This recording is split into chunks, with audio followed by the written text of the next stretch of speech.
پر پاکستان اگر یہ چاہتا ہے کہ یہ 3 سال جو پاکستان کو ملیں گے آئی ایم ایف کی انگیجمنٹ کی ایک اسٹیبلائزیشن میں، تو اپنے انرجی سیکٹر یعنی کہ کاسٹ آف ڈوئنگ بزنس کے ریفارمز اگر تو دکھائی دیے کاشف آپ کو، اگر آپ کو پاکستان کی ری ریگولیشن یعنی کہ آسانیاں پیدا کر کے کاروبار کو چلانا، ایکسپورٹ جو کہ 30 ارب ڈالر کی ہے وہ کم از کم ایک مطلب میں 100 ارب ڈالر تو نہیں کہتا، میں یہ کہتا ہوں کہ اس میں ہر سال اگر آپ 15 سے 20% کا بڑھنا دیکھیں تو اس کا مطلب یہ ہوگا کہ آنے والے 3 سالوں کے بعد یہ 60 ارب یا 50 اور 60 ارب ڈالر کے درمیان چلی جائے۔ اور تیسری بات جو بہت امپورٹنٹ ہوگی، اپنی پیداواری تھوڑی صلاحیت کو بہتر کریں تاکہ ملک میں جو انفلیشن ہے، قیمتوں کے بڑھنے کی شرح ہے، اس کو سنبھال کے رکھ سکیں۔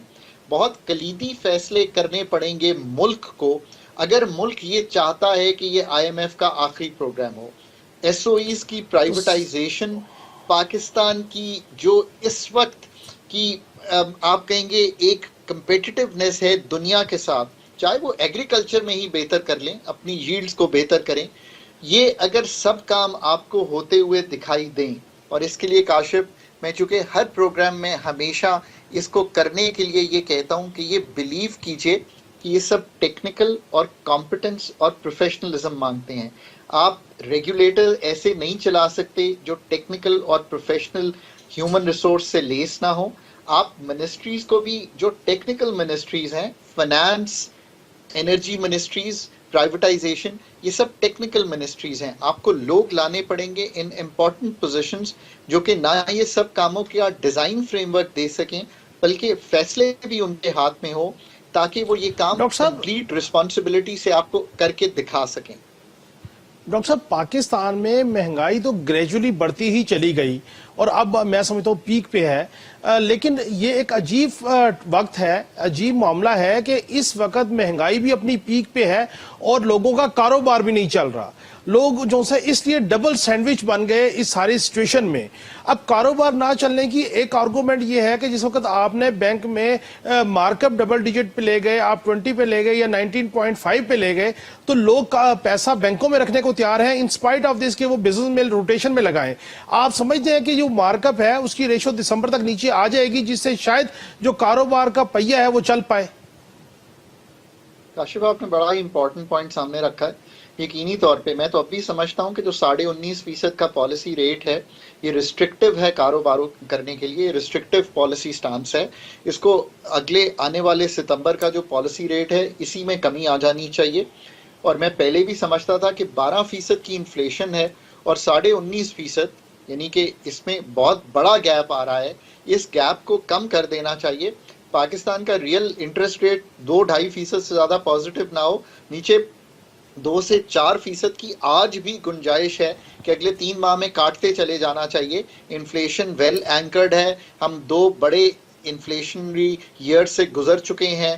ہم اس وقت دنیا میں بھی دیکھ رہے ہیں تیل کی قیمت بھی نیچے آئی ہے، دنیا بھی اپنا جو ہے سپٹمبر میں جو یو ایس ہے وہ بھی اپنا ریٹ کاٹنے جا رہا ہے، یعنی کہ 5.5% کا جو پالیسی ریٹ ہے وہ بھی کم ہونے جا رہا ہے۔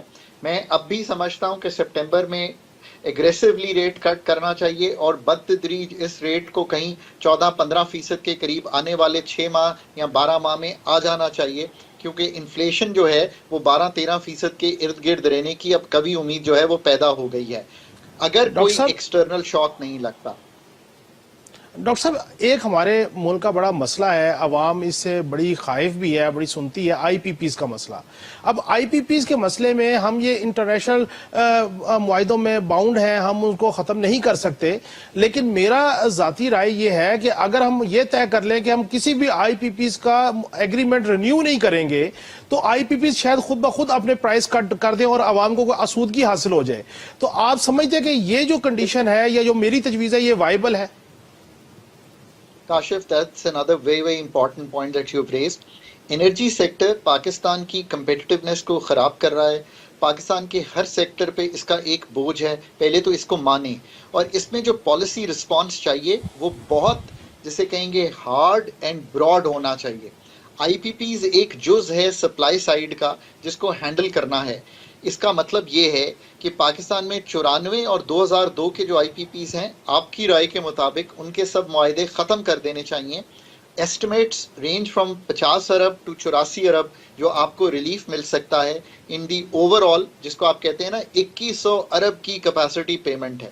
نمبر 2 جو IPPs ہیں جو 2015 کے جو زیادہ تکلیف دہ ہیں, 15 ارب ڈالر کے قریب اگر ان کی پیمنٹس اگلے چند سال میں ڈیو ہیں, اس کو مؤخر کرنا یا ری پروفائل کرنا ہر IPP کے ساتھ نیگوشیٹ کر کے, گورنمنٹ نے ابھی تو اس کا آغاز ہی کیا ہے. میں تو بہت عرصے سے کہہ رہا ہوں کہ ایک ہائر لیول گفتگو کرنا ایک بات ہے, جزیات میں جا کر ان کو طے کرنا ایک مختلف بات ہے. اب ایک فائنینشیل ایڈوائزر ہائر ہوگا, یہ کام ہوگا. But let's be very honest, I think بہت ہائپ کریٹ ہو گئی ہے.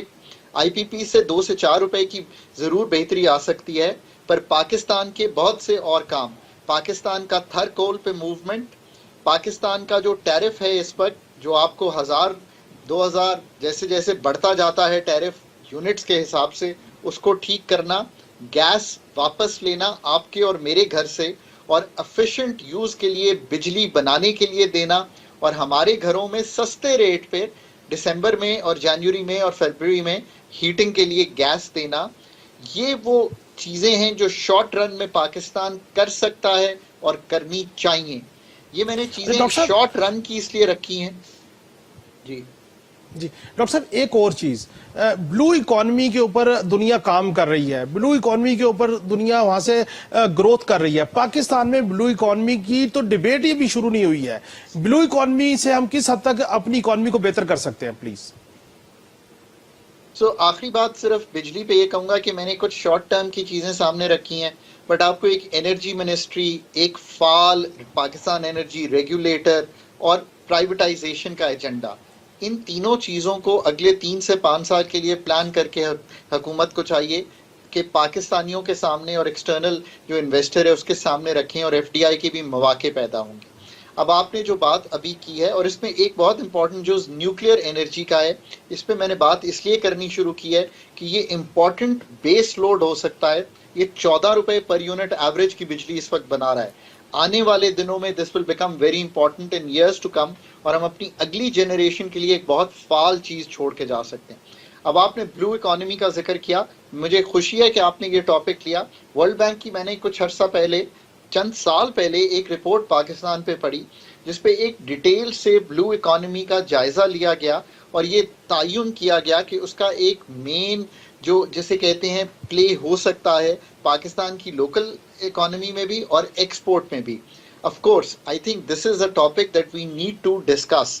پاکستان کو اپنی اس رپورٹ کو جو کہ ورلڈ بینک نے لکھی ہے فار دا ٹائم بینگ خود لکھنا چاہیے, خود اس کا جائزہ لینا چاہیے, اور اس میں کیا انویسٹمنٹ کی جا سکتی ہے کہ دنیا جو ہے وہ پاکستان کی طرف راغب ہو ان ٹرمز آف ایکسپورٹس, اور بلو اکانومی کا پاکستان فائدہ اٹھا سکے. ڈیفینیٹلی یہ پاکستان کا, اور especially with new ports coming up like Gwadar, یہ ایک امپورٹنٹ جز بن سکتا ہے. جی ٹھیک, بہت بہت شکریہ ڈاکٹر خاقان نجیب صاحب, آپ نے ہم سے گفتگو کی. ناظرین, ڈاکٹر صاحب کی گفتگو آپ نے سنی. معیشت کو بہتر کرنے کے لیے ہمیں ایک دیر پا اور کنسسٹنسی آف مائنڈ کے ساتھ پالیسیز بنانے کی ضرورت ہے, اور بالخصوص بلو اکانومی کے اوپر بھی ہمیں فوکس کرنے کی ضرورت ہے تاکہ ہماری معیشت آہستہ آہستہ بہتری کی طرف جائے. ناظرین, آج کے لیے اتنا ہی, کل پھر ملاقات ہوگی. اللہ حافظ.